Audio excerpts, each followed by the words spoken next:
You've relieved yourself of the burden. I bet you are. I don't blame you. You're in good place. You're in a good place. Especially with what's coming your way. I would have liked to. I don't blame you. Tell your lovely wife I messaged the show, all right? Hey, man! Yeah, we miss you.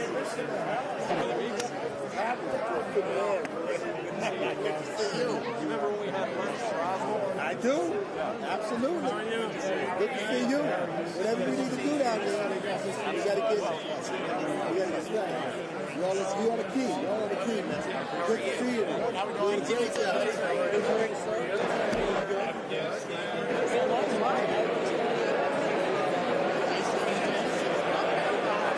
It's right. You're doing good. Thank you. Thank you. It is crazy times. That's all I can tell you. You know that. It is. Got your Ukraine covered.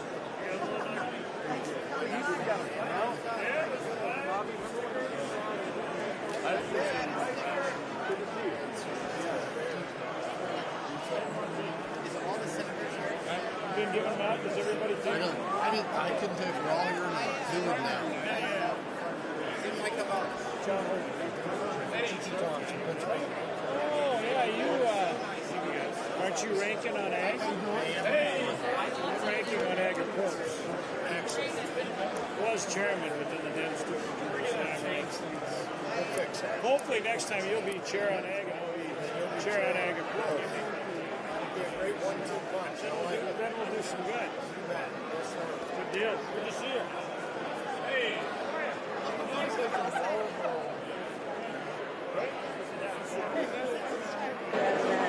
They recognize it.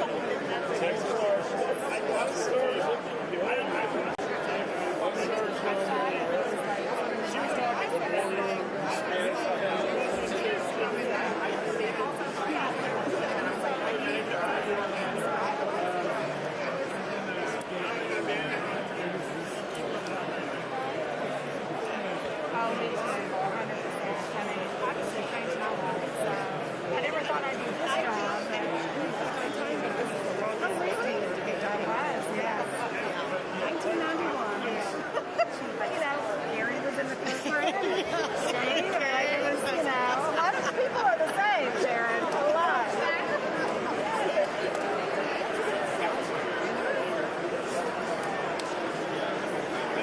Lots of acquisitions. I think the nuance, the detail where the truth is tricky, but by no means what's going on is good. But it's like, it's hard. There's disinformation all over now about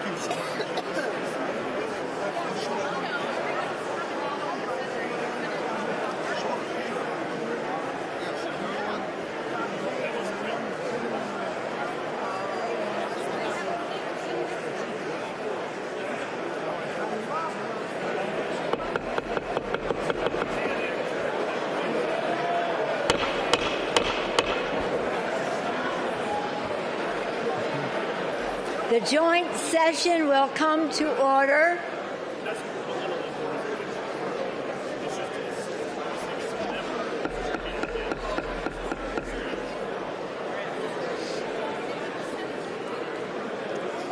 Okay, then we do these, okay? The joint session will come to order. The chair appoints as members of the committee on the part of the House to escort the President of the United States into the chambers.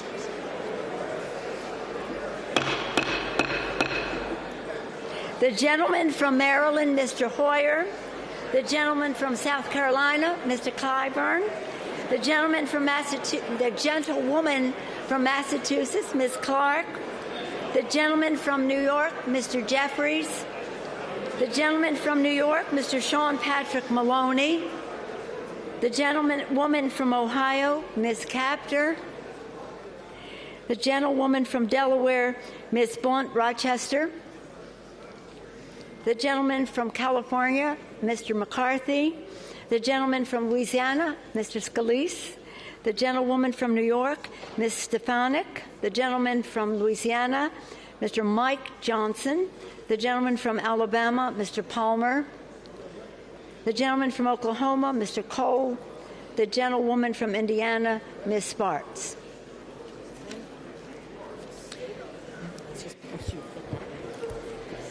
The President of the Senate, at the direction of that body, appoints the following senators as members of the Committee on the part of the Senate to escort the President of the United States into the House chamber. The Senator from New York, Mr. Schumer. The Senator from Vermont, Mr. Leahy. The Senator from Illinois, Mr. Durbin. The Senator from Michigan, Ms. Snapanow. The Senator from Minnesota, Ms. Klobuchar. The Senator from Wisconsin, Ms. Baldwin. The Senator from Kentucky, Mr. McConnell. The Senator from South Dakota, Mr. Thune. The Senator from Wyoming, Mr. Barrasso. The Senator from Iowa, Ms. Ernst. The Senator from Missouri, Mr. Blunt. And the Senator from Iowa, Mr. Grassley. The members of the escort committee will exit the chamber through the lobby doors.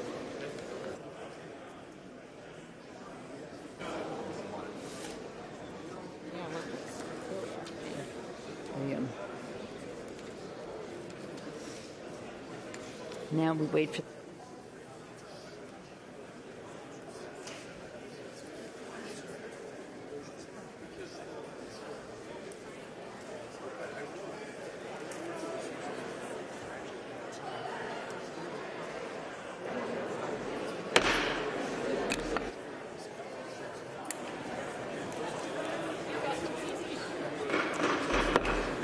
Madam Speaker, the Dean of the Diplomatic Corps.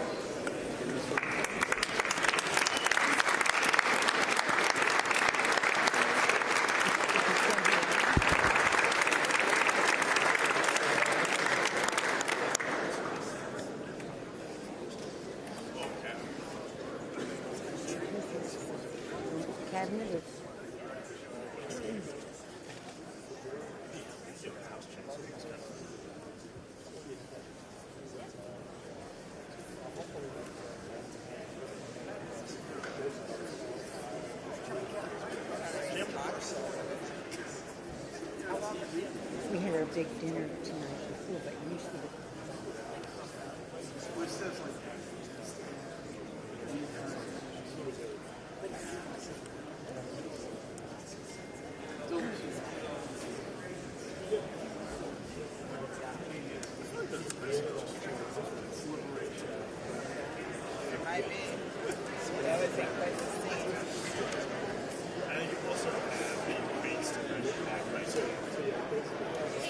Depends on your camera, so you won't see it. It was love. We have pirates. I'll think about it. This material is not It's not quite sticky material. My pointer. Just push it. Just make sure that's how you see it. Should I look?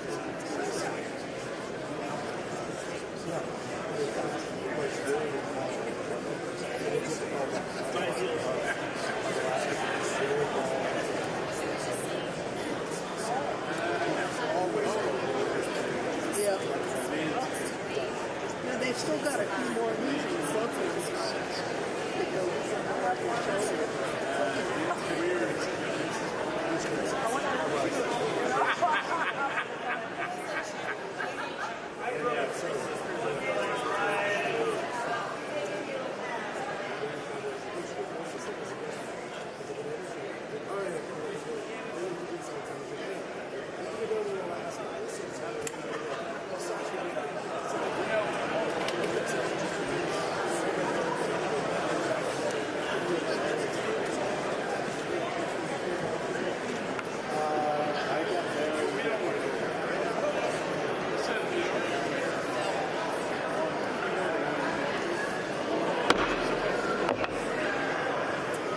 Madam Speaker, the Chief Justice and Associate Justices of the Supreme Court.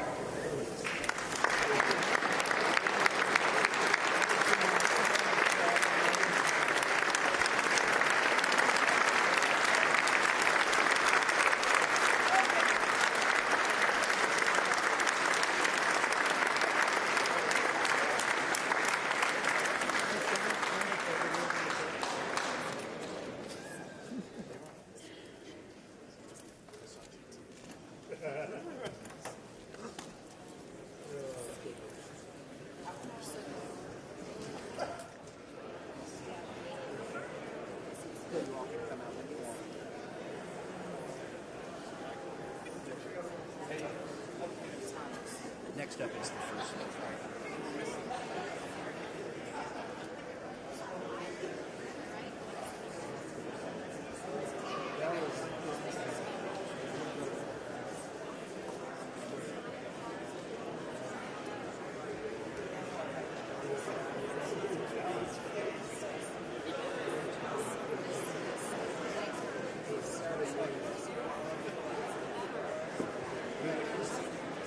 Yeah, I know.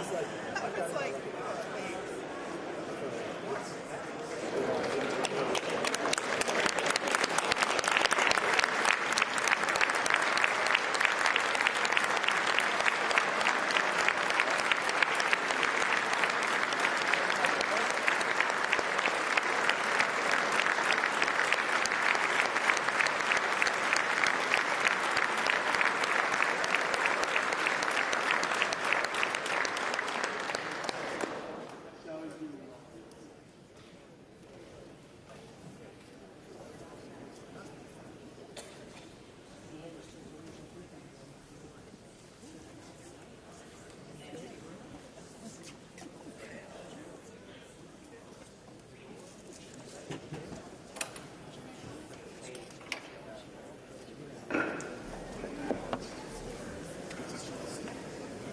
Madam Speaker, the President's Cabinet.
I heard you need to talk to me, and I need to talk to you. So when should I call you?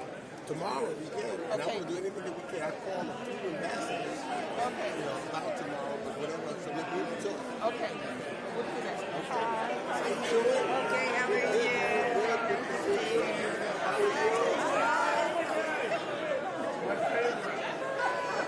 We got to talk. Let me talk to him.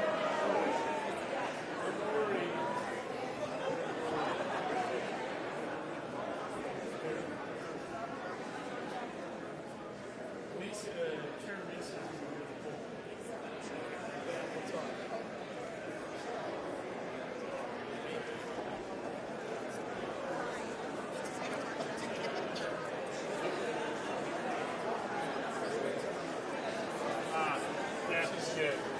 That's, well, you see what? That's how she can do it. Call the ambassadors.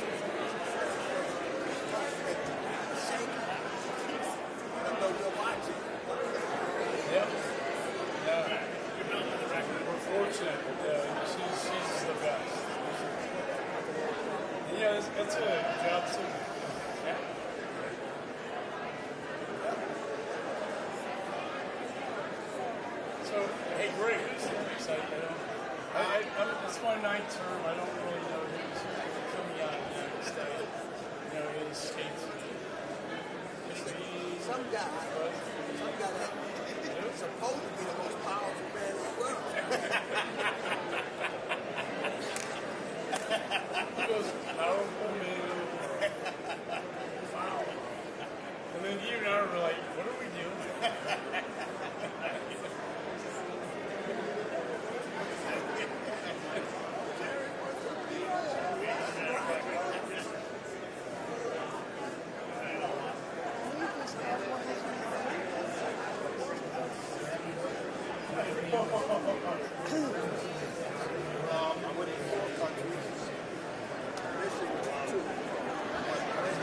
I hit an orange tie, I just assumed.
Two of us.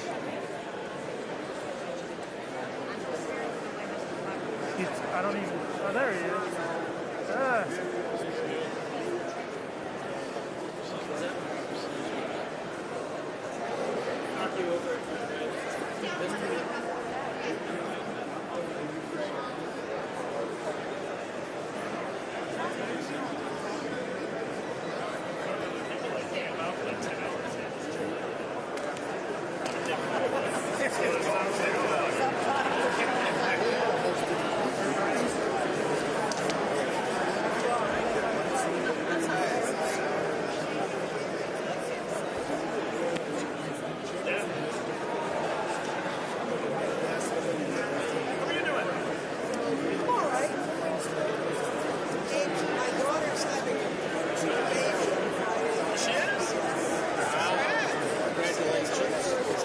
As soon as you're here, clear out.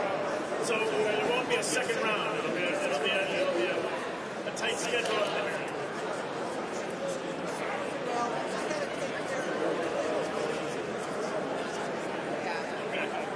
How old are your twins?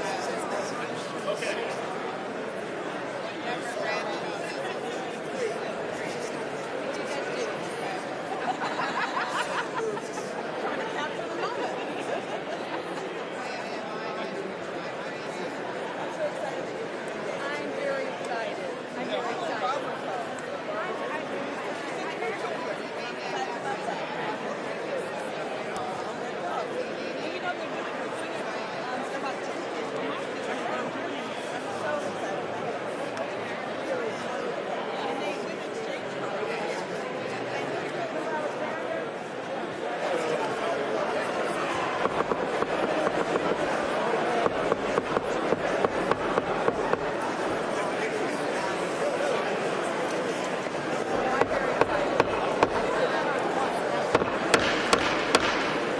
Madam Speaker, the President of the United States.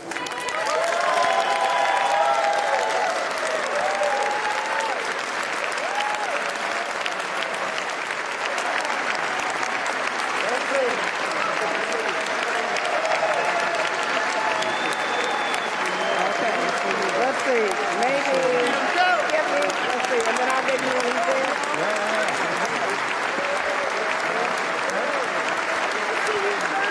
Yes, you are.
Great one here.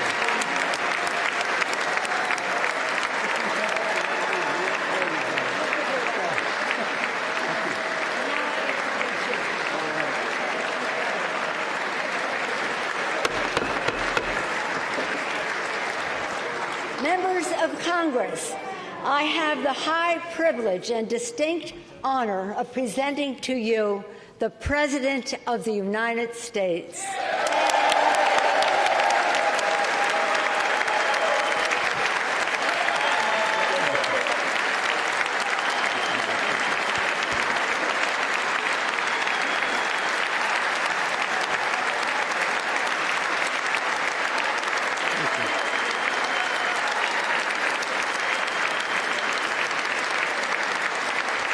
Thank you, thank you, thank you.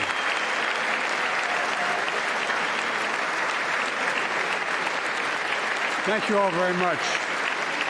Thank you, General. Thank you. Thank you. Thank you all very, very much.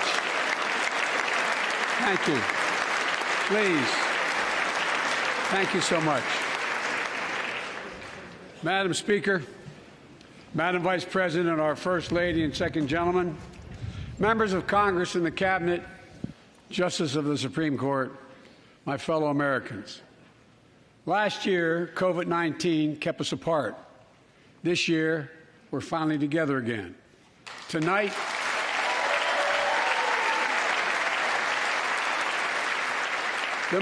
we meet as Democrats, Republicans, and Independents, but most importantly, as Americans, with the duty to one another, to America, to the American people, to the Constitution, and an unwavering resolve that freedom will always triumph over tyranny.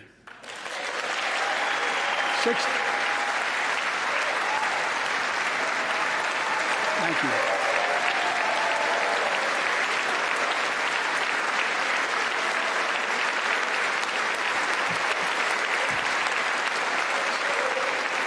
6 days ago, Russia's Vladimir Putin sought to shake the very foundations of the free world, thinking he could make it bend to his menacing ways. But he badly miscalculated. He thought he could roll into Ukraine and the world would roll over. Instead, he met with a wall of strength he never anticipated or imagined. He met the Ukrainian people.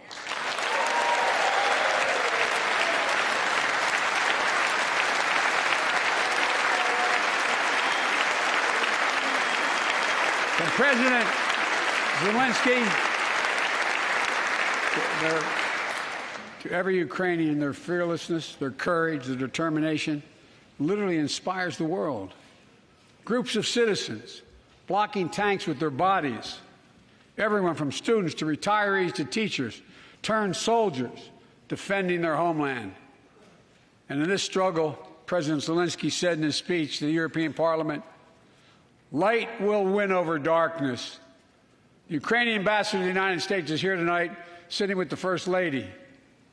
Let each of us, if you're able to stand and send an unmistakable signal to the world of Ukraine. Thank you. Thank you, thank you, thank you.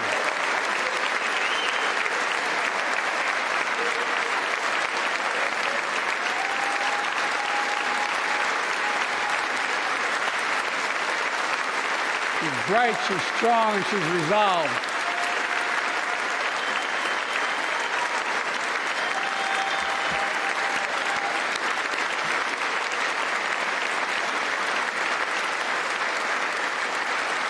Yes, we, the United States of America, stand with the Ukrainian people. Throughout our history, we've learned this lesson. When dictators do not pay a price for their aggression, they cause more chaos. They keep moving, and the cost, the threats to America and America to the world keeps rising. That's why the NATO alliance was created, to secure peace and stability in Europe after World War II. The United States is a member, along with 29 other nations. It matters. American diplomacy matters. American resolve matters. Putin's latest attack on Ukraine was premeditated and totally unprovoked. He rejected repeated efforts at diplomacy. He thought the West and NATO wouldn't respond. He thought he could divide us at home, in this chamber, in this nation. He thought he could divide us in Europe as well. But Putin was wrong. We are ready. We are united, and that's what we did. We stayed united. We prepared extensively and carefully. We spent months building coalitions of other freedom-loving nations in Europe and the Americas, from America to the Asian and African continents, to confront Putin. Like many of you, I spent countless hours unifying our European allies. We shared with the world in advance what we knew Putin was planning and precisely how we would try to falsify and justify his aggression. We countered Russia's lies with the truth. And now that he's acted, the free world is holding him accountable, along with 27 members of the European Union, including France, Germany, Italy, as well as countries like the United Kingdom, Canada, Japan, Korea, Australia, New Zealand, and many others. Even Switzerland are inflicting pain on Russia and supporting the people of Ukraine. Putin is now isolated from the world more than he has ever been. Together,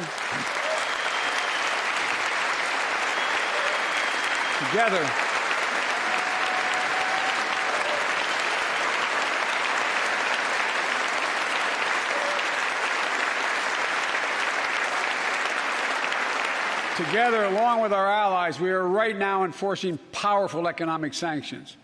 We're cutting off Russia's largest banks in the international financial system, preventing Russia's central bank from defending the Russian ruble, making Putin's $630 billion war fund worthless.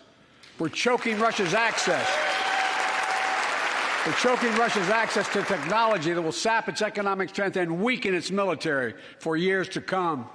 Tonight, I say to the Russian oligarchs and the corrupt leaders who bilked billions of dollars off this violent regime, no more. The United States,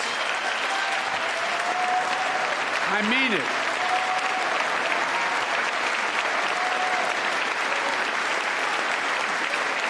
The United States Department of Justice is assembling a dedicated task force to go after the crimes of the Russian oligarchs. We're joining with European allies to find and seize their yachts, their luxury apartments, their private jets. We're coming for your ill-begotten gains. And tonight, I'm announcing that we will join our allies in closing off American airspace to all Russian flights, further isolating Russia and adding additional squeeze on their economy.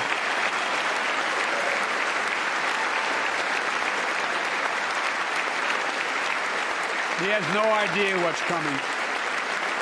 The ruble has already lost 30% of its value. The Russian stock market has lost 40% of its value, and trading remains suspended. The Russian economy is reeling, and Putin alone is the one to blame. Together with our allies, we're providing support to the Ukrainians in their fight for freedom. Military assistance, economic assistance, humanitarian assistance. We're giving more than $1 billion of direct assistance to Ukraine, and will continue to aid the Ukrainian people as they defend their country and help ease their suffering.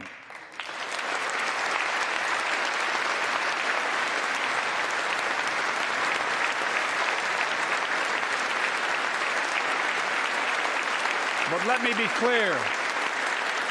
Our forces are not engaged and will not engage in the conflict with Russian forces in Ukraine.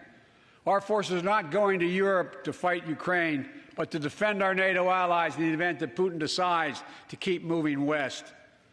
For that purpose, we have mobilized American ground forces, air squadrons, ship deployments to protect NATO countries including Poland, Romania, Latvia, Lithuania, and Estonia. And as I've made crystal clear, the United States and our allies will defend every inch of territory that is NATO territory with the full force of our collective power. Every single inch.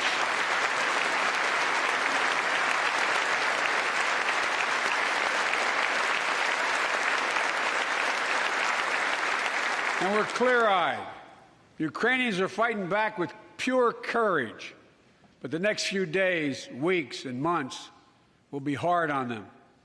Putin has unleashed violence and chaos, but while he may make gains on the battlefield, he'll pay a continuing high price over the long run. And a pound of Ukrainian people, the proud, proud people, pound for pound, ready to fight with every inch of energy they have. They've known 30 years of independence, have repeatedly shown that they will not tolerate anyone who tries to take their country backwards. To all Americans, I'll be honest with you, as I always promised I would be. A Russian dictator invading a foreign country has cost around the world. And I'm taking robust action to make sure the pain of our sanctions is targeted at the Russian economy and that we use every tool at our disposal to protect American businesses and consumers.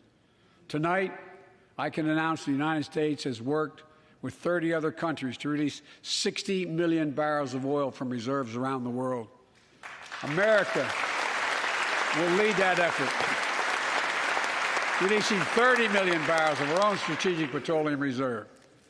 And we stand ready to do more if necessary, united with our allies. These steps will help blunt gas prices here at home, but I know news about what's happening can seem alarming to all Americans. But I want you to know we're going to be okay. We're going to be okay. When the history of this era is written, Putin's war in Ukraine will have left Russia weaker and the rest of the world stronger.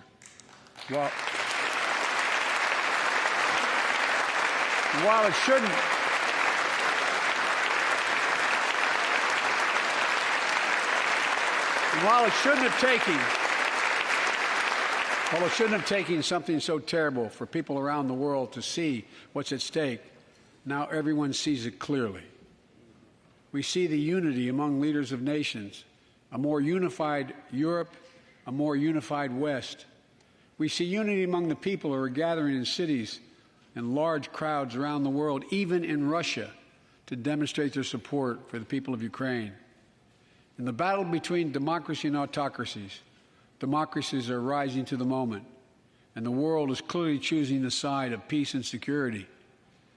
This is the real test, and it's going to take time. So let us continue to draw inspiration from the iron will of the Ukrainian people. To our fellow Ukrainian Americans who forged the deep bond that connects our two nations, we stand with you. We stand with you. Putin may circle Kyiv with tanks, but he'll never gain the hearts and souls of the Iranian people.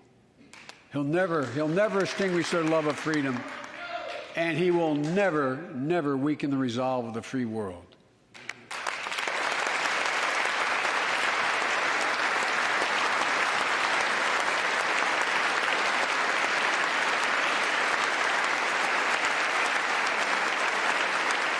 We meet tonight in an America that has lived through two of the hardest years this nation has ever faced. The pandemic has been punishing, and so many families are living paycheck to paycheck, struggling to keep up with the rising cost of food, gas, housing, and so much more. I understand, like many of you did. My dad had to leave his home in Scranton, Pennsylvania to find work. So like many of you, I grew up in a family when the price of food went up, it was felt throughout the family.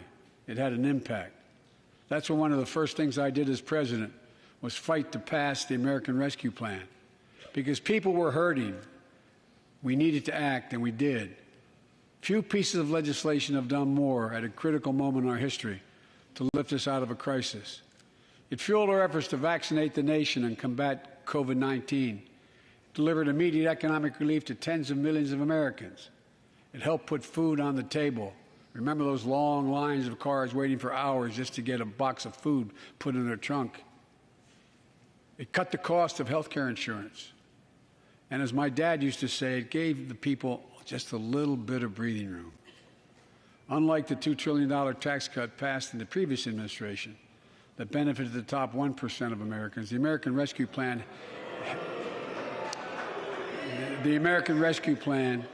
helped working people and left no one behind. Folks,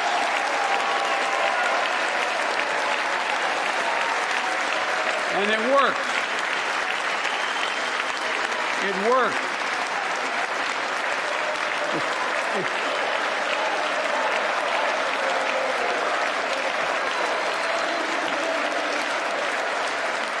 It worked.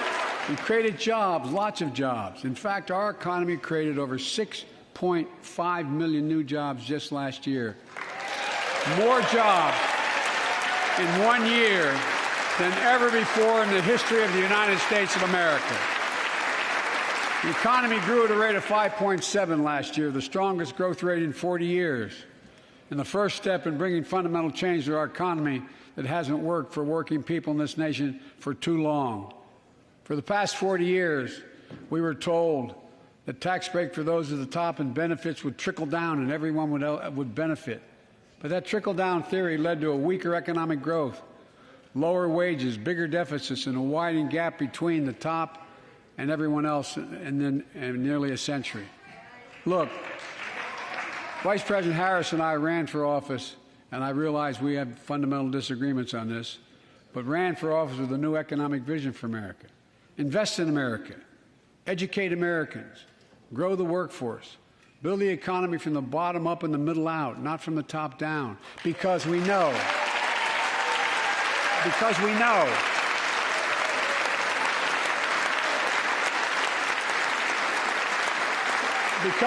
when the middle class grows, the poor have a way up and the wealthy do very well. America used to have the best roads, bridges, and airports on earth, and now our infrastructure is ranked 13th in the world. We won't be able to compete for the jobs of the 21st century if we don't fix it. That's why it was so important to pass the bipartisan infrastructure law. And I thank my Republican friends who joined to invest and rebuild America, the single biggest investment in history. It was a bipartisan effort, and I want to thank the members of both parties who worked to make it happen. We're done talking about infrastructure weeks. We're now talking about an infrastructure decade. And look, it's going to transform America, to put us on a path to win the economic competition of the 21st century that we face with the rest of the world, particularly China. I've told Xi Jinping it's never been a good bet to bet against the American people. We'll create good jobs for millions of Americans, modernizing roads, airports, ports, waterways, all across America. And we'll do it to withstand the devastating effects of climate change and promote environmental justice. We'll build a national network of 500,000 electric vehicle charging stations. Begin to replace the poisonous lead pipes so every child, every American has clean water to drink at home and at school.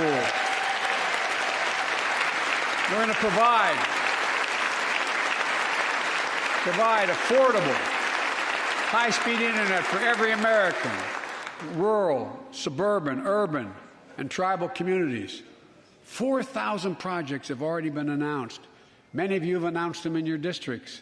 And tonight, I'm announcing that this year, we will start fixing over 65,000 miles of highway and 1,500 bridges in disrepair. And folks,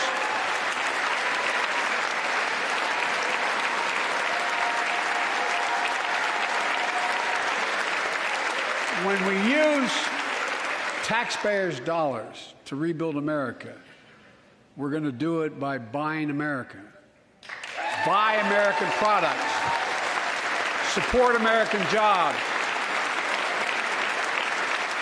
The federal government spends about $600 billion a year to keep this country safe and secure. There's been a law on the books for almost a century to make sure taxpayers' dollars support American jobs and businesses. Every administration, Democrat and Republican, says they'll do it, but we're actually doing it. We'll buy America to make sure everything from the deck of an aircraft carrier to the steel on highway guardrails is made in America from beginning to end. All of it. All of it.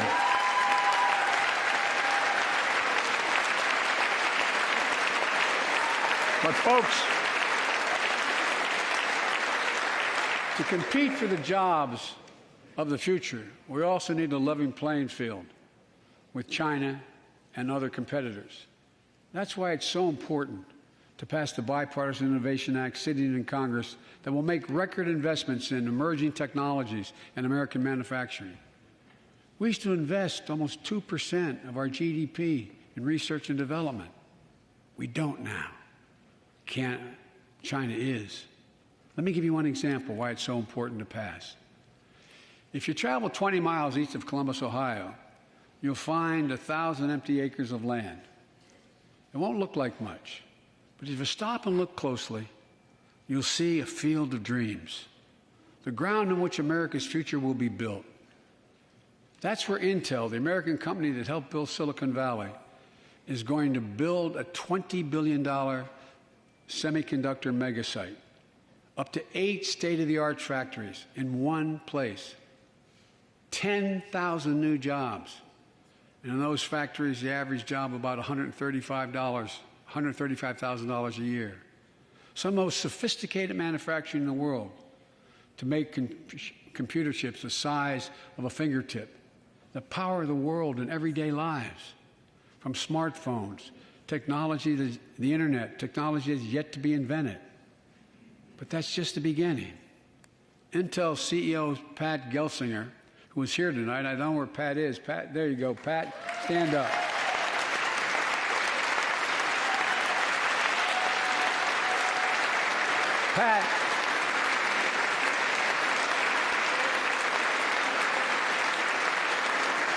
Pat came to see me, and he told me they're ready to increase their investment from $20 billion to $100 billion.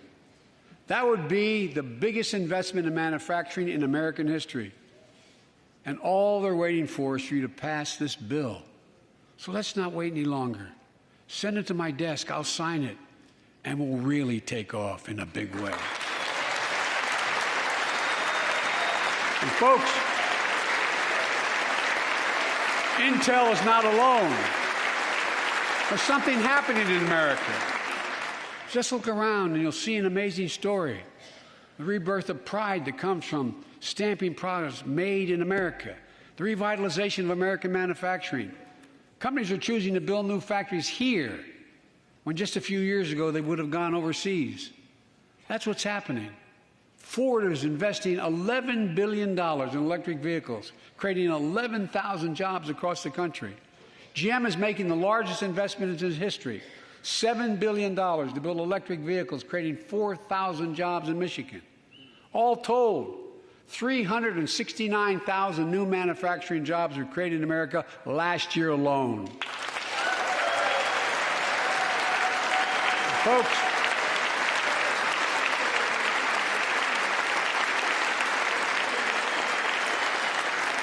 powered by people I've met like JoJo Burgess from generations of union steelworkers in Pittsburgh, who's here with us tonight. Where are you, JoJo?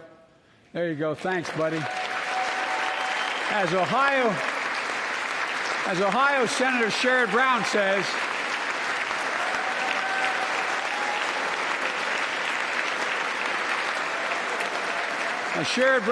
it's time to bury the label Rust Belt. It's time to see what used to be called the Rust Belt become the home of a significant resurgence of manufacturing. And with all the bright spots in our economy, record job growth, higher wages, too many families are struggling to keep up with their bills. Inflation is robbing them of gains they thought otherwise they would be able to feel.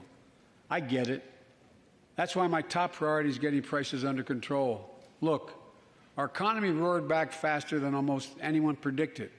But the pandemic meant that businesses had a hard time hiring enough people because of the pandemic to keep up production in their factories. So you didn't have people making those beams that went into buildings because they were out. The factory was closed. The panic also disrupted the global supply chain. Factories close. When that happens, it takes longer to make goods and get them to the warehouses, to the stores, and prices go up. Look at cars last year. 1/3 of all the inflation was because of automobile sales. There weren't enough semiconductors to make all the cars that people wanted to buy. And guess what? Prices of automobiles went way up, especially used vehicles as well. And so we have a choice. One way to fight inflation is to drive down wages and make Americans poorer. I think I have a better idea to fight inflation. Lower your costs, not your wages. And folks,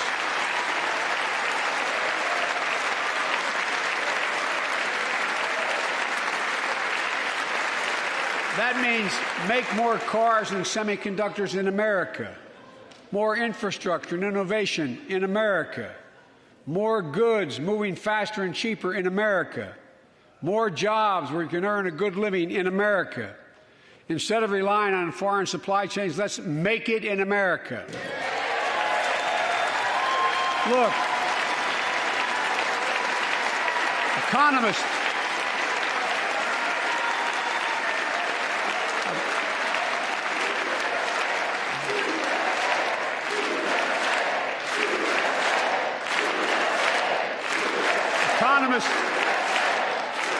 call this increasing the productive capacity of our economy. I call it building a better America. My plan to fight inflation will lower your costs and lower the deficit. 17 Nobel laureates in economics said my plan will ease long-term inflationary pressures. Top business leaders, and I believe most Americans support the plan. And here's the plan. First, cut the cost of prescription drugs. We pay more for the same drug produced by the same company in America than any other country in the world. Just look at insulin. 1 in 10 Americans has diabetes. In Virginia, I met a 13-year-old boy, the handsome young man standing up there, Joshua Davis. He and his dad both have type 1 diabetes, which means they need insulin every single day. Insulin costs about $10 a vial to make. That's what it costs the pharmaceutical company. But drug companies charge families like Joshua and his dad up to 30 times that amount. I spoke with Joshua's mom. Imagine what it's like to look at your child who needs insulin to stay healthy and have no idea how in God's name you're going to be able to pay for it. What it does to your family, but what it does to your dignity, your ability to look your child in the eye, to be the parent you expect yourself to be. I really mean to think about that. That's what I think about. You know, yesterday, Joshua's here tonight, but yesterday was his birthday. Happy birthday, buddy, by the way. For Joshua and 200,000 other young people with type 1 diabetes, let's cap the cost of insulin at $35 a month so everyone can afford it. And drug companies will do very, very well, their profit margin. While we're at it, I know we have great disagreements on this floor with this. Let's let Medicare negotiate the price of prescription drugs.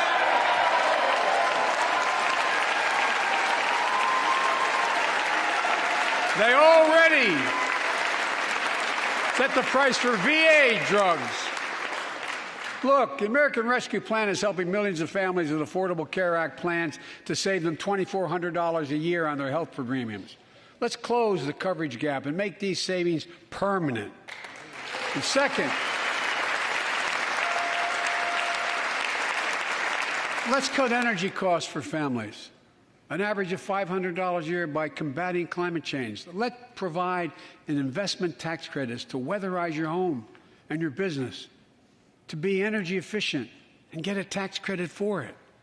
Double America's clean energy production in solar, wind, and so much more. Lower the price of electric vehicles, saving another $80 a month that you're not going to have to pay at the pump. Folks,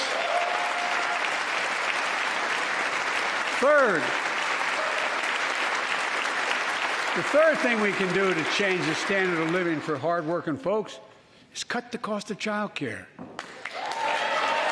Cut the cost of child care. Folks, if you live in a major city in America, you pay up to $14,000 a year for child care per child. I was a single dad for 5 years, raising 2 kids. I had a lot of help, though. I had a mom, a dad, a brother, and a sister that really helped. But middle class and working folks shouldn't have to pay more than 7% of their income to care for the young children. My plan would cut the cost of child care in half for most families and help parents, including millions of women who left the workforce during the pandemic because they couldn't afford child care, to be able to get back to work, generating economic growth. But my plan doesn't stop there. It also includes home and long-term care, more affordable housing, pre-K for 3- and 4-year-olds. All these will lower costs to families. And under my plan, nobody, let me say this again, nobody earning less than $400,000 a year will pay an additional penny in new taxes. Not a single penny.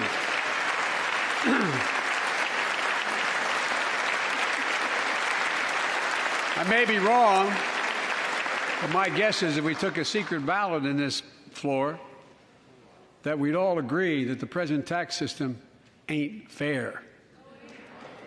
We have to fix it. I'm not looking to punish anybody, but let's make corporations and wealthy Americans start paying their fair share. Look, last year,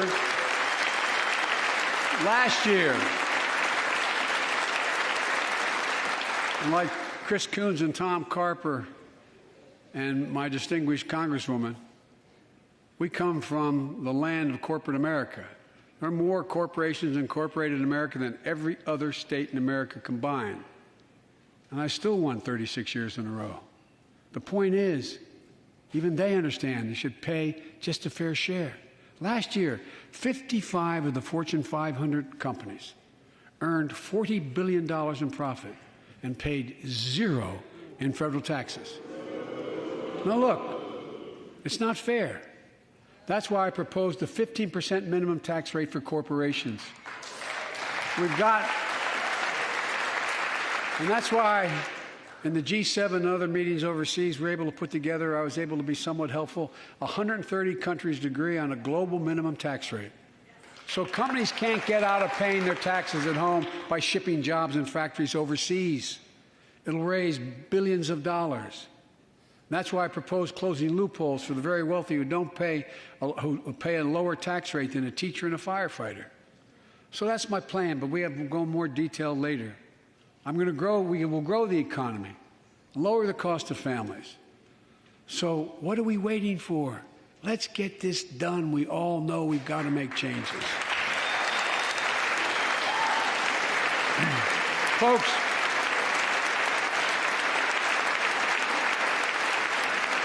and while you're at it, confirm my nominees for the Federal Reserve, which plays a critical role in fighting inflation. My plan will not only lower costs and give families a fair shot, it will lower the deficit. The previous administration not only ballooned the deficit with those tax cuts for the very wealthy and corporations, it undermined the watchdogs, the job of those to keep pandemic relief funds being wasted. Remember we had those debates about whether or not those watchdogs should be able to see every day how much money was being spent, where was it going to the right place? But in my administration, the watchdogs are back. And we're going to go after the criminals who stole billions of relief money meant for small business and millions of Americans. And tonight I'm announcing that the Justice Department will soon name a chief prosecutor for pandemic fraud.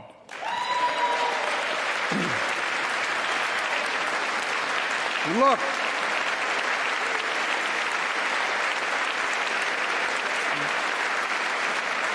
I think we all agree, thank you. By the end of this year, the deficit will be down to less than half of what it was before I took office. The only president ever to cut the deficit by more than $1 trillion in a single year. Lowering your cost also meant demanding more competition. I'm a capitalist. But capitalism without competition is not capitalism. Capitalism without competition is exploitation. It drives up profits. And corporations have to compete. Their profits go up and your prices go up when they don't have to compete. Small businesses and family farmers and ranchers, I need not tell some of my Republican friends from those states. Guess what? You got 4 basic meat packing facilities. That's it. You play with them or you don't get to play at all. And you pay a hell of a lot more. A hell of a lot more because there's only 4. See what's happening with ocean carriers moving goods in and out of America. During the pandemic, about half a dozen or less foreign-owned companies raised prices by as much as 1,000% and made record profits. Tonight, I'm announcing a crackdown on those companies overcharging American businesses and consumers. And folks,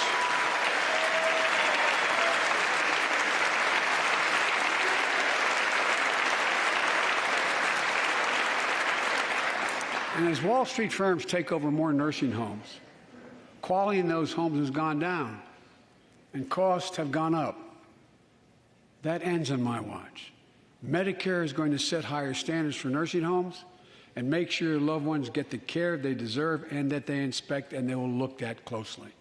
We're also going to cut costs to keep the economy going strong and giving workers a fair shot, provide more training and apprenticeships, hire them based on skills, not just their degrees.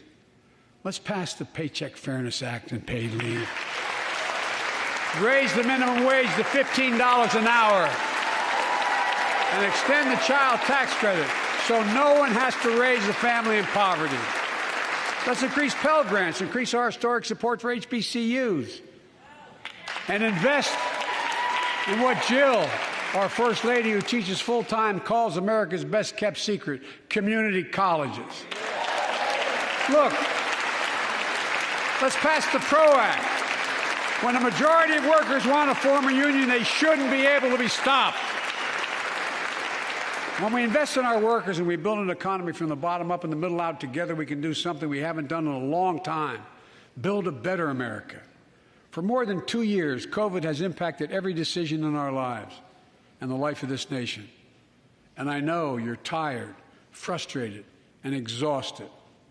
That doesn't even count the close to 1 million people who sit at a dining room table or a kitchen table and look at an empty chair because they lost somebody. But I also know this, because of the progress we've made, because of your resilience and the tools that we have been provided by this Congress, tonight I can say we're moving forward safely back to more normal routines. We've reached a new moment in the fight against COVID-19, where severe cases are down to a level not seen since July of last year. Just a few days ago, the Center for Disease Control and Prevention issued a new mask guidelines. Under the new guidelines, most Americans and most of the country can now go mask-free. And based on projections, more of the country will reach a point across the next couple of weeks. And thanks to the progress we've made in the past year, COVID-19 no longer need control our lives. I know some are talking about living with COVID-19, but tonight I say that we never will just accept living with COVID-19. We'll continue to combat the virus as we do other diseases. And because this virus mutates and spreads, we have to stay on guard. And here are 4 common sense steps as we move forward safely, in my view. First, stay protected with vaccines and treatments. We know how incredibly effective vaccines are. If you're vaccinated and boosted, you have the highest degree of protection. We'll never give up on vaccinating more Americans. Now, I know parents with kids under 5 are eager to see their vaccines authorized for their children. Scientists are working hard to get that done. We'll be ready with plenty of vaccines if and when they do. We're all ready. We are also ready with antiviral treatments. If you get COVID-19, the Pfizer pill reduces your chances of ending up in the hospital by 90%. I've ordered more pills than anyone in the world has.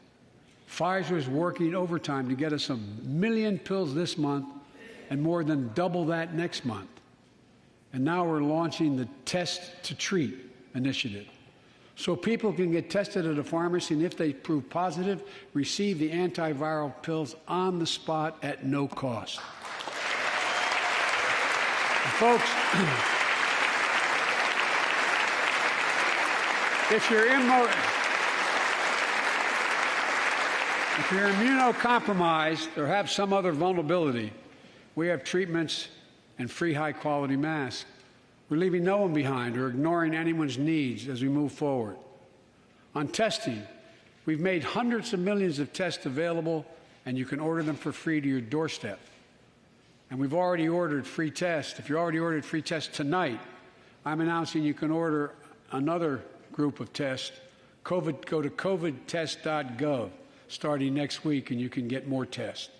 Second, we must prepare for new variants. Over the past, we've gotten much better at detecting new variants. If necessary, we'll be able to develop new vaccines within 100 days instead of maybe months or years. And if Congress provides the funds we need, we'll have new stockpiles of tests, masks, pills ready if needed. I can't promise a new variant won't come, but I can promise you we'll do everything within our power to be ready if it does. Third,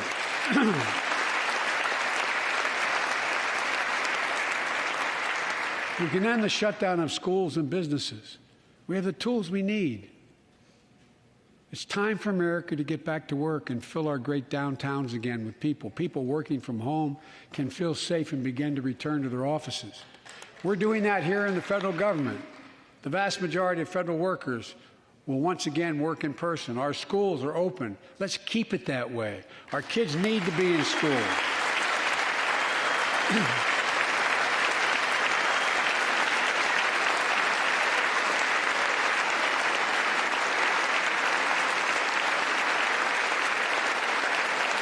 With 75% of adult Americans fully vaccinated and hospitalizations down by 77%, most Americans can remove their masks and stay in the classroom and move forward safely. We achieved this because we provided free vaccines, treatments, tests, and masks. Of course, continuing this costs money, so I'll not surprise you. I'll be back to see you all. And I'm going to soon send a request to Congress. The vast majority of Americans have used these tools and may want again. We may need them again, so I expect Congress, and I hope you'll pass that quickly. Fourth, we'll continue vaccinating the world. We've sent 475 million vaccine doses to 112 countries, more than any nation on earth. We won't stop because you can't build a wall high enough to keep out a vaccine. The vaccine can stop the spread of these diseases. You know, we've lost so much in COVID-19. Time with one another. The worst of all, the loss of life. Let's use this moment to reset. So stop looking at COVID as a partisan dividing line. See it for what it is, a god-awful disease. Let's stop seeing each other as enemies and start seeing each other for who we are, fellow Americans. Look,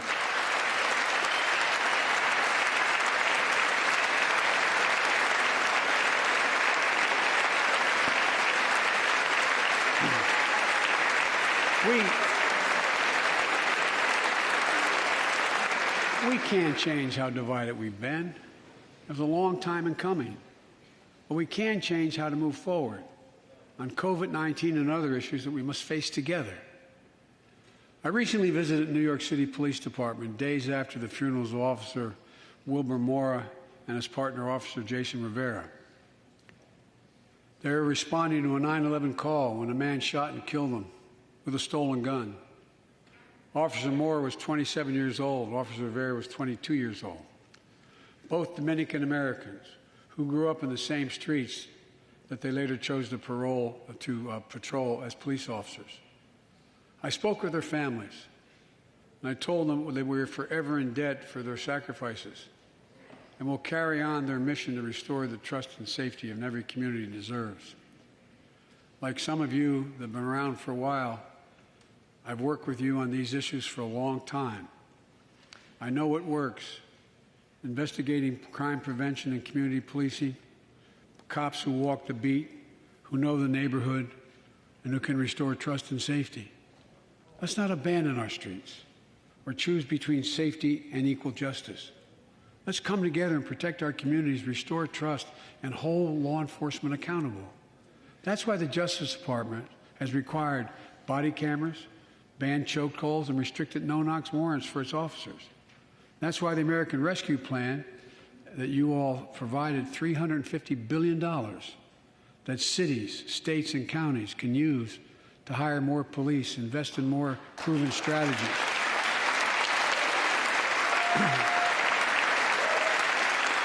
Proven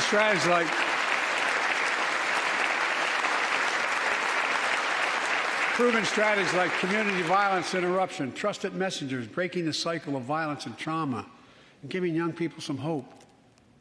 We should all agree the answer is not to defund the police. It's to fund the police. Fund them. Fund them.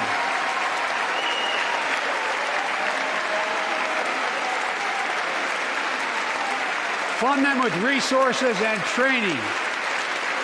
Resources and training they need to protect our communities.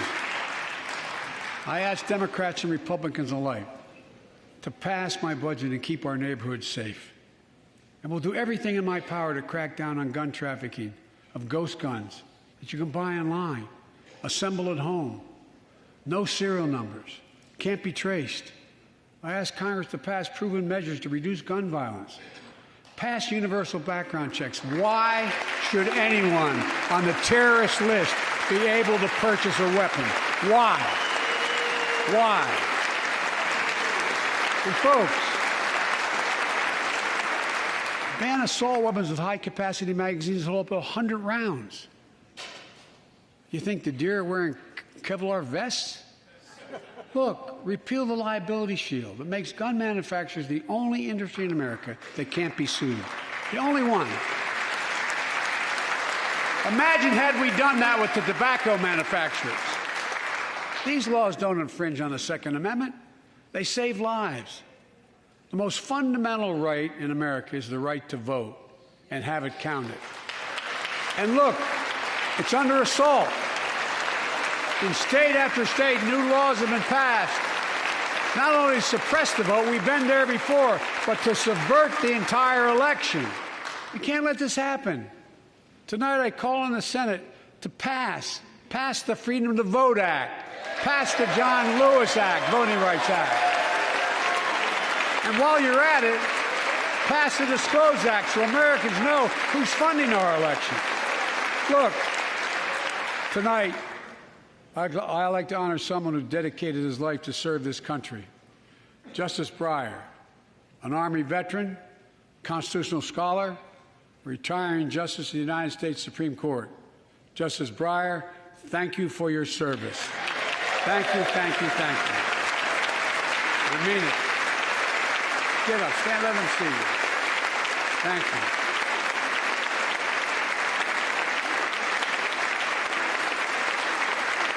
And we all know, no matter what your ideology, we all know one of the most serious constitutional responsibility a president has is nominating someone to serve on the United States Supreme Court.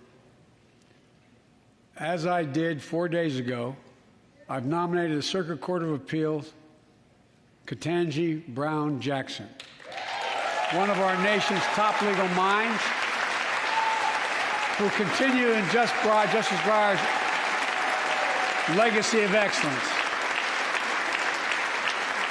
A former top litigator in private practice, a former federal public defender, from a family of public school educators and police officers.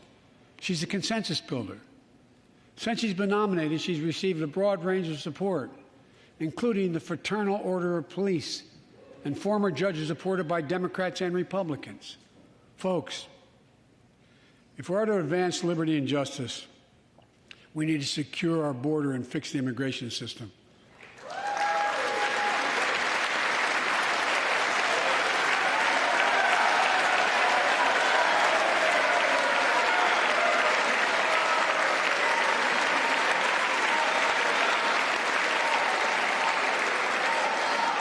And as you might guess, I think we can do both. At our border, we've installed new technology like cutting-edge scanners to better detect drug smuggling. We've set up joint patrols with Mexico and Guatemala to catch more human traffickers.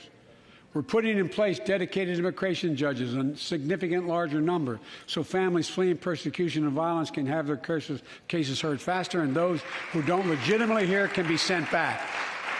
We're screening, we're securing commitments and supporting partners in South and Central America to host more refugees and secure their own borders. We can do all this while keeping lit the torch of liberty that has led a generation of immigrants to this land, my forebears and many of yours. Provide a pathway to citizenship for dreamers, those with temporary status, farm workers, essential workers. Revise our laws so businesses have workers they need and families don't wait decades to reunite. It's not only the right thing to do, it's economically smart thing to do. That's why the immigration reform is supported by everyone from labor unions to religious leaders to the U.S. Chamber of Commerce. Let's get it done once and for all. Folks,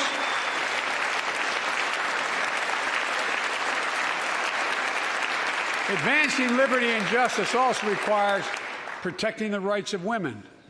The constitutional right affirmed by Roe v. Wade, standing precedent for half a century, is under attack as never before. If you want to go forward, not backwards, we must protect access to health care, preserve a woman's right to choose, and continue to advance maternal health care for all Americans. And folks, for our LGBTQ plus Americans, let's finally get the Bipartisan Equality Act to my desk. The onslaught of state laws targeting transgender Americans and their families, it's simply wrong. And I said last year, especially to our younger transgender Americans, I'll always have your back as your president so you can be yourself and reach your God-given potential. Folks,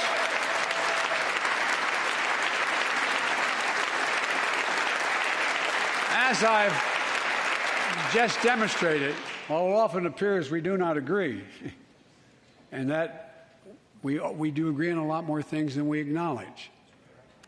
I signed 80 bipartisan bills into law last year, from preventing government shutdowns, to protecting Asian Americans from still too common hate crimes, to reforming military justice, and will soon be strengthening the Violence Against Women Act that I first wrote 3 decades ago. And it's important.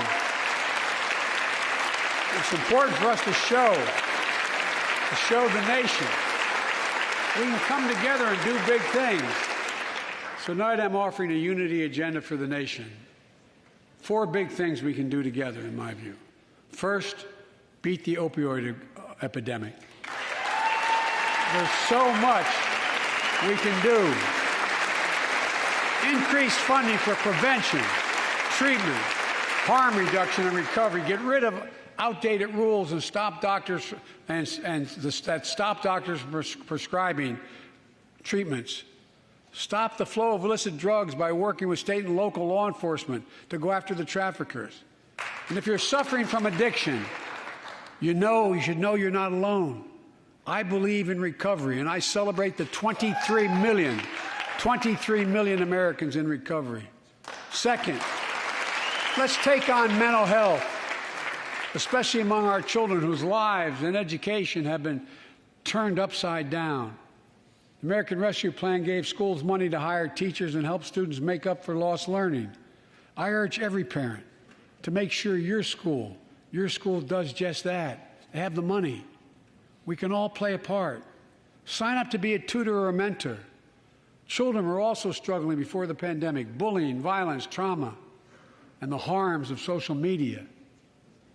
As Frances Haugen, who is here tonight with us, has shown, we must hold social media platforms accountable for the national experiment they're conducting on our children for profit.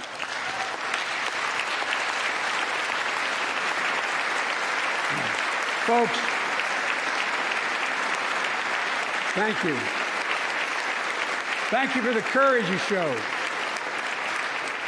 It's time to strengthen privacy protections. ban targeted advertising to children, demand tech companies stop collecting personal data on our children, and let's get all Americans the mental health services they need. More people can turn for help, and full parity between physical and mental health care if we treat it that way in our insurance. Look,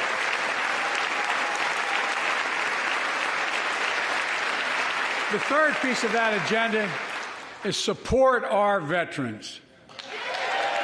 Veterans are the backbone and the spine of this country. They're the best of us. I've always believed that we have a sacred obligation to equip those we send to war and care for those in their family when they come home. My administration is providing assistance in job training, housing, and now helping lower-income veterans get VA care debt-free. And our troops in Iraq and Afghanistan have faced many dangers, one being stationed at bases breathing in toxic smoke from burn pits.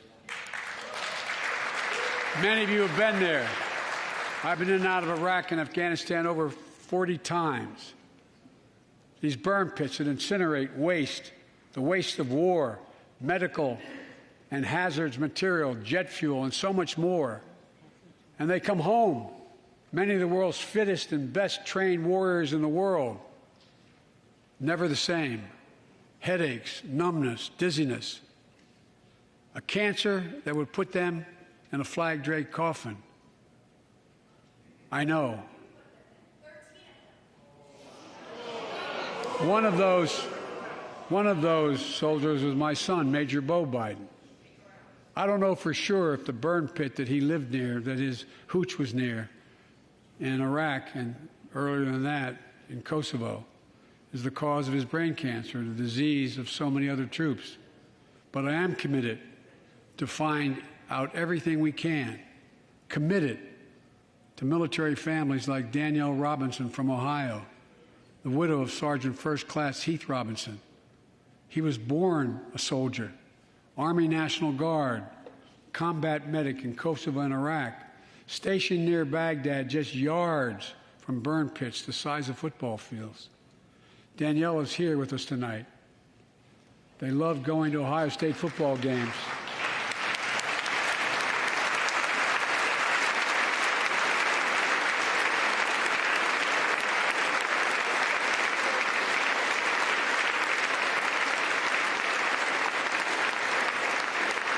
And he loved building Legos with their daughter.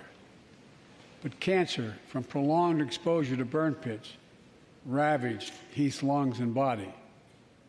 Danielle says Heath was a fighter to the very end.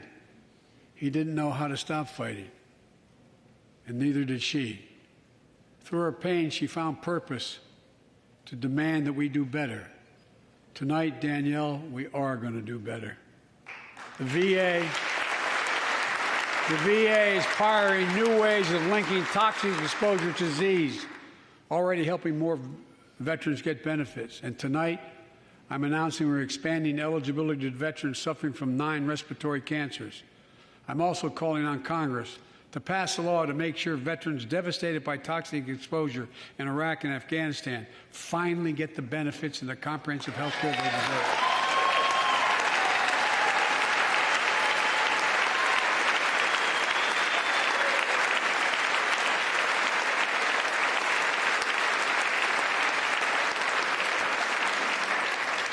And fourth and last, let's end cancer as we know it.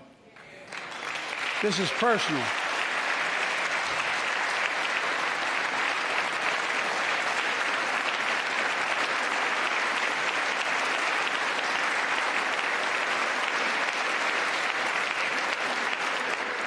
This is personal to me and to Jill and to Kamala and so many of you. So many of you have lost someone you love. Husband, wife, son, daughter, mom, dad. Cancer is the number 2 cause of death in America, second only to heart disease. Last month, I announced the plan to supercharge the cancer moonshot that President Obama asked me to lead 6 years ago. Our goal is to cut cancer death rates by at least 50% over the next 25 years, and I think we can do better than that. Turn cancers from death sentences into treatable diseases, more support for patients and their families. To get there, I call on Congress to fund what I called ARPA-H, Advanced Research Projects Agency for Health, patterned after DARPA and the Defense Department.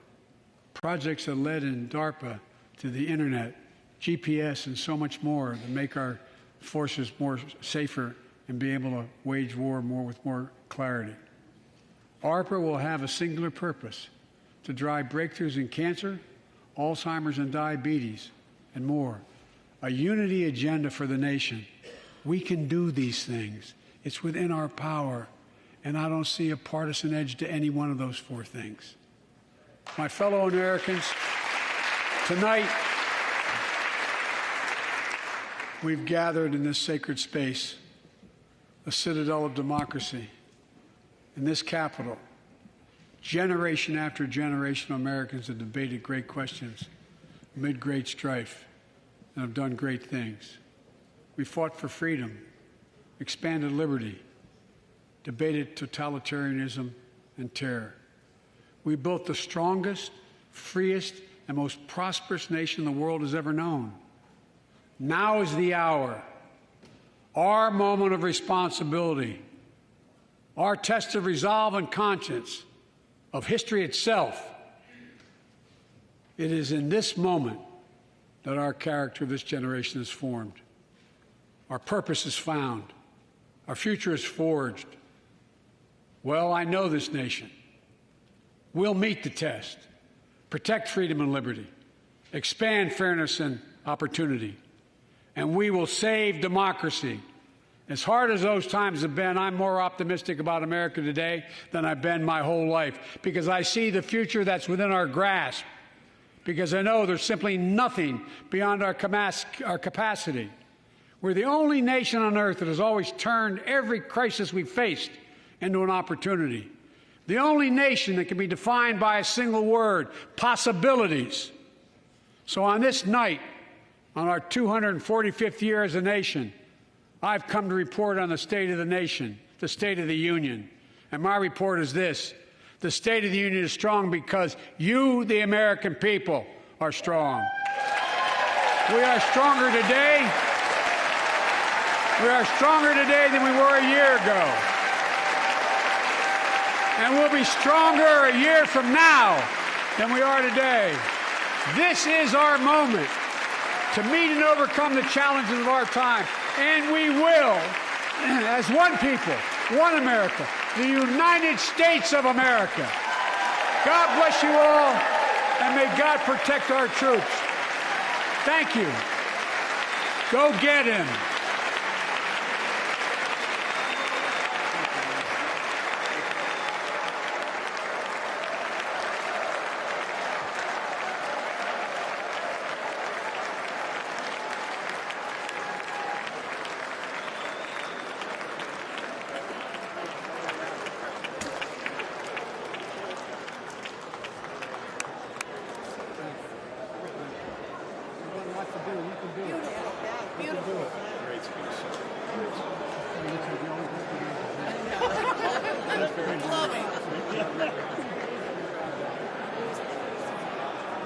Thank you. Good to see you guys. Well, You are the very best of the whole planet. You know it. The whole world with you. See you. See you all. Good to see you. Great job. Great job. Thank you. Beautiful job. That's a great compliment coming from you, kid. Thank you. Thank you. Thank you. Well done, Mr. President. Great clothes. Thank you, man. Well done, Mr. President. Well done. Thanks again for coming to Colorado. Thank you, man. Tommy. Did it again. Good job.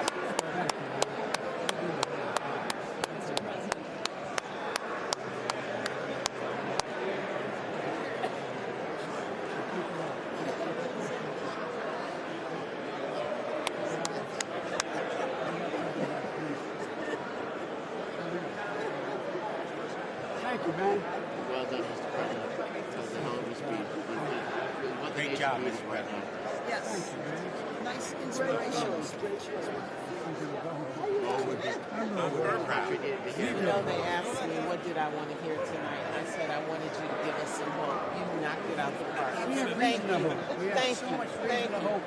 Great job. Besides, we got the best damn generals in the world. I'll tell you what. Listen to everything you say, as you know. Good to see you, man. Come on.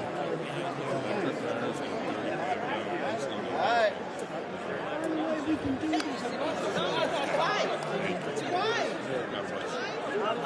This is the reason why we cut Charles Poverty. I'm serious. He is. She's been on it for a while.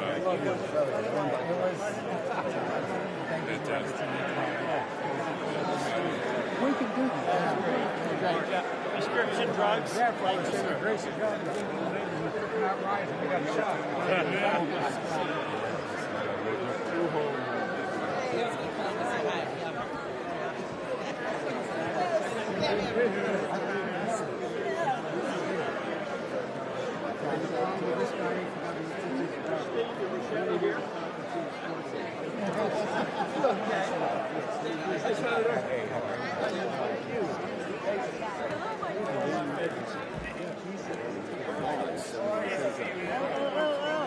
Thank you, Justin.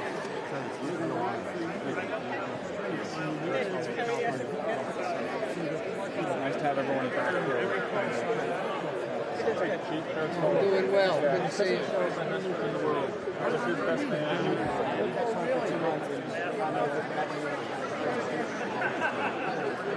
Sorry? Absolutely.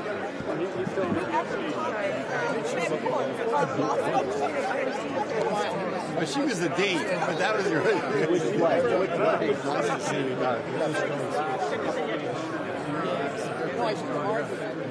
Need your help.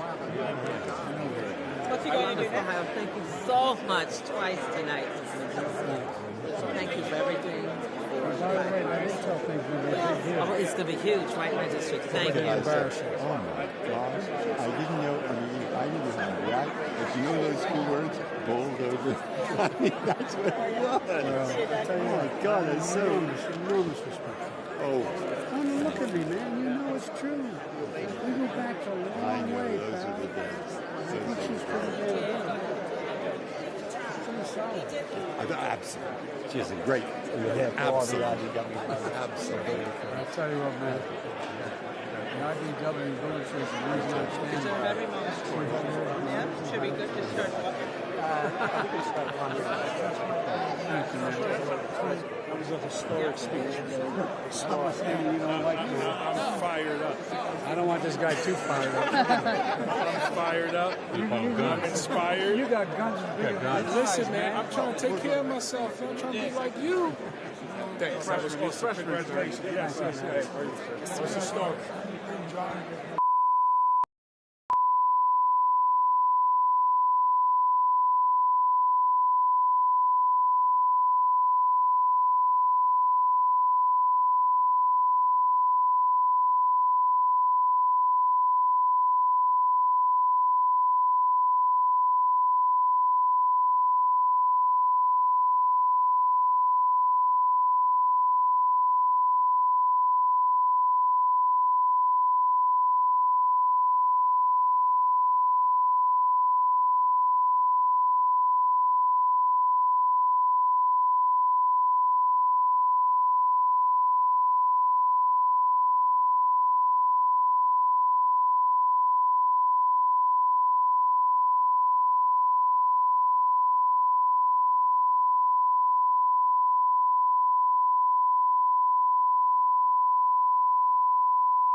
Good evening. I'm Kim Reynolds, Governor of the great state of Iowa.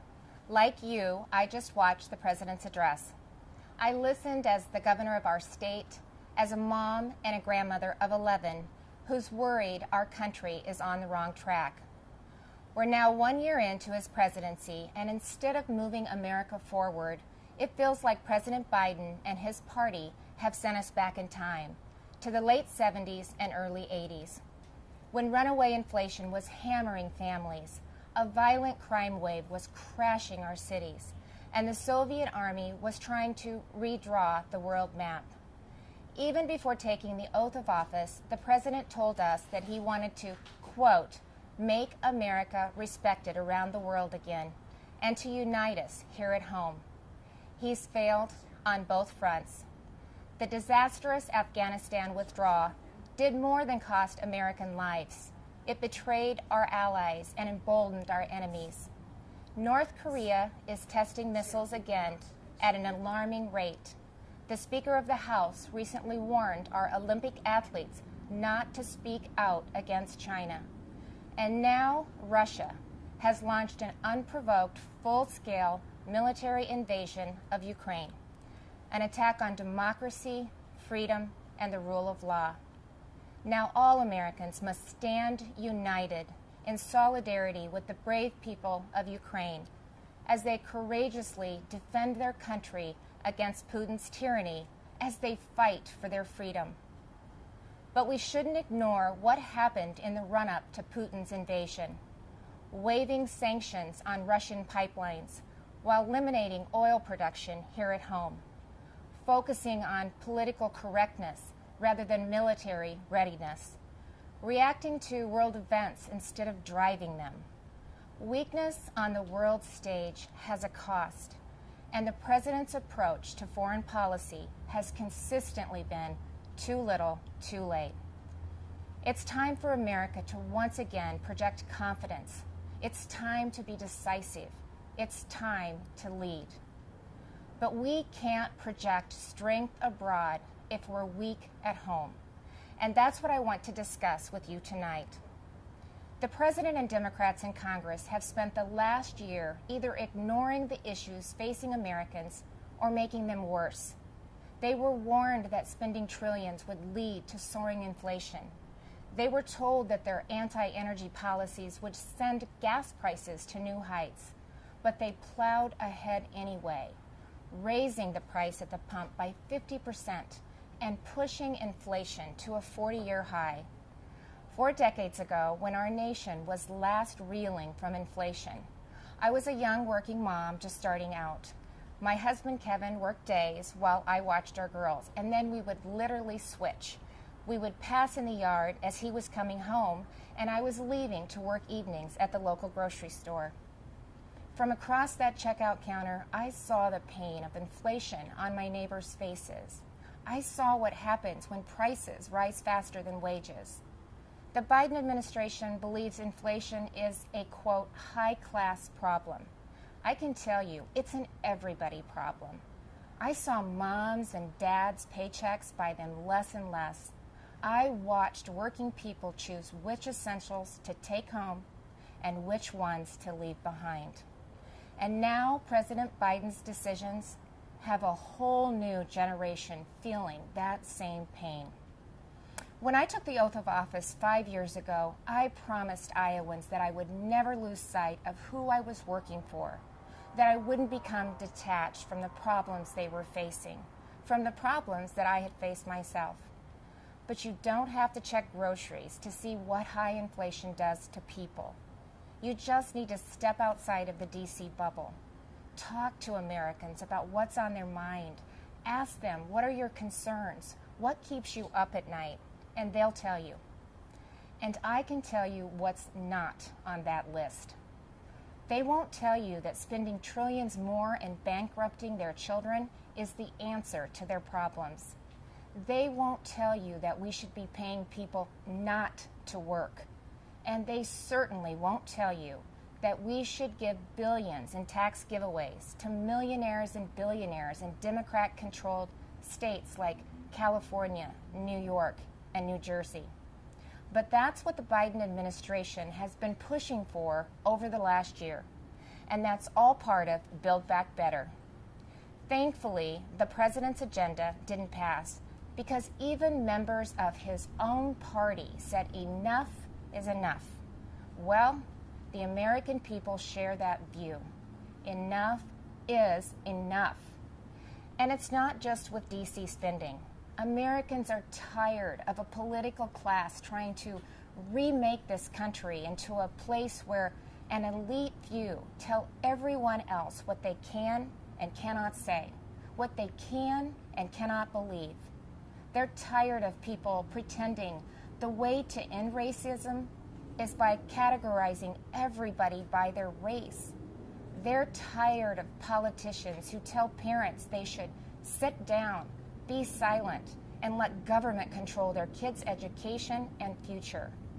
Frankly, they are tired of the theater, where politicians do one thing when the cameras are rolling and another when they believe you can't see them, where governors and mayors enforce mandates but don't follow them, where elected leaders tell their citizens to stay home while they sneak off to Florida for sun and fun, where they demand that your child wear a mask, but they go maskless. So you've heard the excuses. They were just holding their breath. But it's the American people who are waiting to exhale, waiting for the insanity to stop. We now live in a country where violent crime is out of control. Liberal prosecutors are letting criminals off easy, and many prominent Democrats still want to defund the police. You know, it seems like everything is backwards. The Biden administration requires vaccines for Americans who want to go to work or protect this country, but not for migrants who illegally cross the border. The Department of Justice treats parents like domestic terrorists, but looters and shoplifters roam free. The American people are left to feel like they're the enemy. This is not the same country it was a year ago. The president tried to paint a different picture tonight, but his actions over the last 12 months don't match the rhetoric. It's not what he promised when he took office. But it doesn't have to be that way. There is an alternative. Across the nation, Republican governors and legislators are showing Americans what conservative leadership looks like, what it means to respect the people we serve, to hear them out, to stand up for them and walk alongside them. We know that our problems require bold action, but we also know that bold action doesn't have to mean government action. It's Americans making their own decisions for their own families and future. Republican governors face the same COVID-19 virus head-on. But we honored your freedoms and saw right away that lockdowns and school closures, they came with their own significant cost, that mandates weren't the answer. And we actually listened to the science, especially with kids in masks and kids in schools. What happened and is still happening to our children over the last 2 years is unconscionable. Learning loss, isolation, anxiety, depression. In so many states, our kids have been left behind, and so many will never catch up. That's why Iowa was the first state in the nation to require that schools open their doors. I was attacked by the left, I was attacked by the media, but it wasn't a hard choice. It was the right choice. And keeping schools open is only the start of the pro-parent, pro-family revolution that Republicans are leading in Iowa and states across this country. Republicans believe that parents matter. It was true before the pandemic, and it has never been more important to say out loud. Parents matter. They have a right to know and to have a say in what their kids are being taught.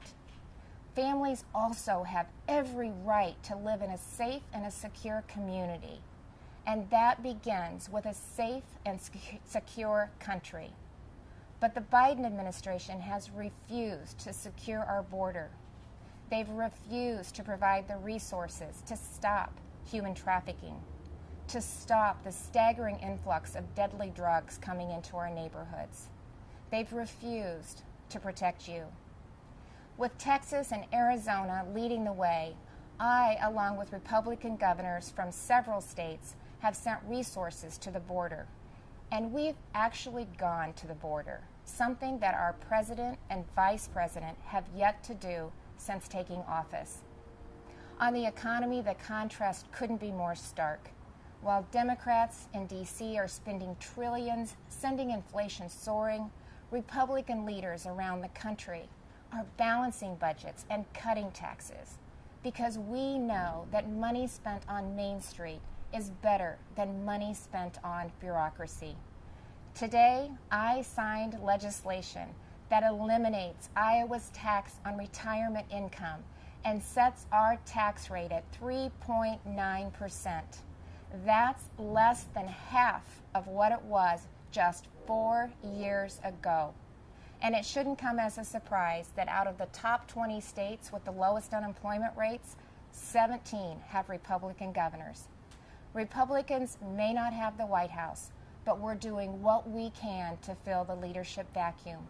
And on the issues that are affecting Americans, Republicans are leading. We're standing up for parents and kids. We're standing up for life. We're keeping our communities safe and thanking those in uniform. We're fighting to restore America's energy independence, and that includes biofuels. We're getting people back to work, not paying them to stay home. Most of all, we're respecting your freedom. Behind me stands Iowa's Capitol, where we display our state motto, our liberties we prize and our rights we will maintain. And those aren't just empty words. It's a belief that the greatness of this state and this country lies in our people, not government. You shouldn't have to wake up every morning and worry about the next thing the government is going to do to you, your business, or your children.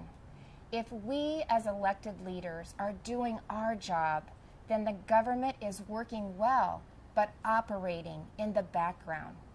It's supporting the ingenuity and spirit of our people, not drowning them out. It's keeping them safe, not restricting their freedom. That's what I believe, that's what Republicans believe, and that's what Republicans are doing. I am so blessed to be the governor of Iowa, where people are humble, hardworking, and patriotic. We take care of each other. And yes, we are, as they say, Iowa nice. But you don't have to be from Iowa to see that those are the values of America at its best, all of America. Over the last few years, I've put my faith in Iowans, and they haven't let me down. I encourage this president to do the same, to put his faith in you, the American people, who have never wavered in your belief in this country, regardless of who leads it. Because you know, you've shown that the soul of America isn't about who lives in the White House. It's men and women like you in every corner of this nation who are willing to step up and take responsibility for your communities, for your neighbors, and ultimately for yourselves. By that most important measure at least, the state of our union is indeed strong. Thank you, God bless you, and God bless the United States of America.